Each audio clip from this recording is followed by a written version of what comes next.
नमस्कार माझ्या भाऊनो, पुन्हा एकदा आपलं स्वागत आहे विविध तागडे ब्लॉग्समध्ये. विविध तागडे ब्लॉग्स आज कॅप्चर करणार होता त्या मावस बहिणीचा केळवणचा ब्लॉग. तर तुम्हाला आता मी सांगितलं त्याप्रमाणे कळालं जातं माझ्या मावस बहिणीचा मी केळवणचा कार्यक्रम आहे आमच्या घरी. तर मी तिला जाणारे गेलो होतो फाट्यावर.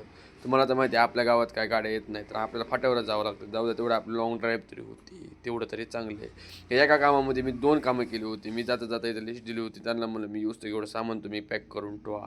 आले त्यांनी बरोबर मला सगळं सामान दिलं, मी फक्त पेमेंट केलं. तर घरी गेल्यानंतर मम्मीला विचारतो आता करणार आहे काय, तर ते म्हणते आता तुला सरप्राईज आहे सगळ्यांसाठी सरप्राईज आहे, मी जे काय करणार ते आत्ताच ना डायरेक्ट खायला यायचं तुम्ही.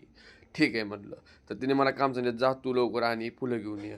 फुलं आणण्याचा विषय असा होता की आता हे जर केळवण म्हणल्यावर ह्या बायकांचं काय असतं मला माहिती, सजावट आणि ती डेकोरेशन बी करायचं होतं. आता सध्या तर डेकोरेशन काय नव्हतं झालं. मी थोड्या वेळाने दुकानातून घरात आलो नंतर बघतो असलं भारी डेंजर डेकोरेशन केलं होतं. डेकोरेशन बघूनच आता म्हणलं काय नाही केळवण तर भारीच होणार आहे, त्यासोबत डेकोरेशन पण एकदम मस्त झालं आहे. दिदीला म्हणलं तुझं केळवण तर एकदम भारीच होणार आहे बघ, कारण डेकोरेशनच एवढं भारी झाले, केळवण पण एकदम भारीच होणार आहे. आपल्याला काय त्यातली माहिती नसते केळवण काय असतं, पण डेकोरेशन बघून म्हणलं तुझं केळवण भारी होणार आहे. आणि त्यासोबत त्यांनी ताट बी एकदम मस्त सजवलं होतं. आपल्याला तर आवडलं बघा.